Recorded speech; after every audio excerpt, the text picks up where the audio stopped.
வராது. நான் காலேஜில் படிக்கும்போதெல்லாம் பார்த்தீங்கன்னா, மாமனாரின் இன்பவெறி, அவளோட ராவுகள் இப்படிதான் படம் வரும். அதனால் அந்த படங்கள் பற்றிய நாலேஜ் எனக்கு கிடையாது. அப்போது யதார்த்தமான படம் எப்படி இருக்கும் அப்படின்னு சொல்லிட்டு நான் பார்த்த முதல் படம் ஒருதலையரா. அந்த படம் நான் ப்ரொஜெக்ஷனில் தான் பார்த்தேன். நான் பார்த்த முதல் பிரிவு அதுதான்.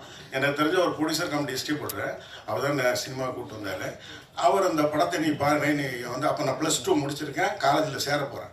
அப்போது இதில் என் வயசை கணக்கு போட்டுறாங்க. அப்போ அந்த படம் பார்க்குறேன், எனக்கு ரொம்ப பிடிச்சிச்சு அந்த படம். அதனுடைய விலை அப்போ பார்த்தீங்கன்னா ஒரு ஆர்ஓ பிரிண்டோட கிட்டத்தட்ட 25,000 ரூபா. அவர்கிட்ட சொல்கிறேன், சார் அந்த படத்தை வாங்கியிருக்கேன் சார், சூப்பராக போகும்னு சொல்கிறாரு.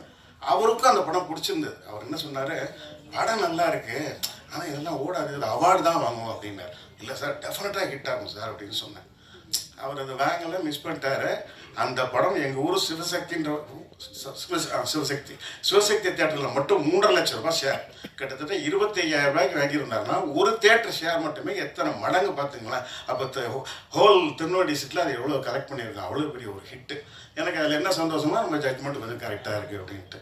அப்புறம் டிஆர் சார், அந்த படத்துலேருந்தே நான் அவருடைய ஃபேன். ஏன்னா அவ்வளோ அழகாக அந்த படத்தை உருவாக்கினவர் அவர் தான்.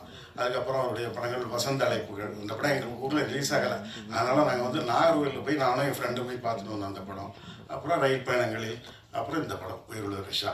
இந்த படம் பண்ணும்போது நாங்கள் காலேஜில் 3rd இயர் படிக்கிறோம். எங்களுடைய ரொம்ப ஃபேவரட் படம் அந்த படம்.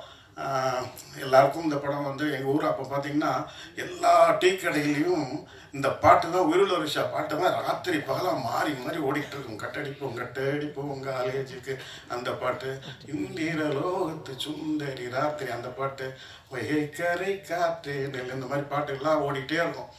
அதெல்லாம் திரும்ப நாங்கள் பார்த்து கேட்டுக்கிட்டே இருப்போம். படத்தையும் திரும்ப பார்த்துக்கிட்டே இருப்போம். எங்கள் ஃபேர்வெல் டேக்கு நாங்கள்லாம் பார்த்த படம் உயிருள்ள ரிஷா தான்.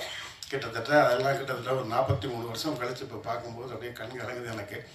ஏன்னா நம்முடைய மலர் நினைவுகள்லாம் ஞாபகத்துக்கு வருது. ரொம்ப அற்புதமான ஒரு லிரிக் ரைட்டர் டிஆர் சார். நல்ல டைரக்டர், நல்ல ரைட்டர், நல்ல நடிகர், எல்லாமே அவர் பண்ண எல்லாமே அற்புதமான விஷயங்கள் தான். ஆனால் நல்ல லிரிக் ரைட்டர், அதுதான் முதல்ல ரொம்ப கவர்ந்த விஷயம். பொதுவாக எல்லா கவிஞர்களுமே இலக்கியத்திலேருந்து ஏதாவது எடுத்தாடுவாங்க.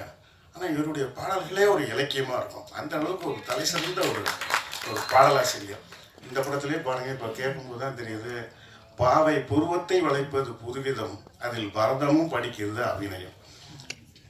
அப்புறம் வையக்கரை காற்றே நெல், திருக்கோவில் வாசலது திறக்கவில்லை, திருக்கோடி பூஜை எதுவும் நடக்கவில்லை, தேவதையே காண ஒரு வழியும் இல்லை, தேன்மொழியை கேட்பதற்கு ஒரு வகையும் இல்லை, காதலில் வாழ்ந்த கன்னிமனம், காவலில் வீழ்ந்த கன்னிமடம் அப்படின்னு சொல்லி ரொம்ப அற்புதமாக எழுதியிருப்பார். கூண்டுக்கிளி அலையும் போதும் கூண்டுக்குள்ளே அலையும் போதும் காதல் கிளி அவள் பாவம் அப்படின்னு சொல்லி எழுதியிருப்பார். காற்றே இளம் காற்றே என் கண்மணி அவளை கண்டால் நீயும் காதோரம் போய் சொல்லு அப்படின்ட்டு பாருங்க.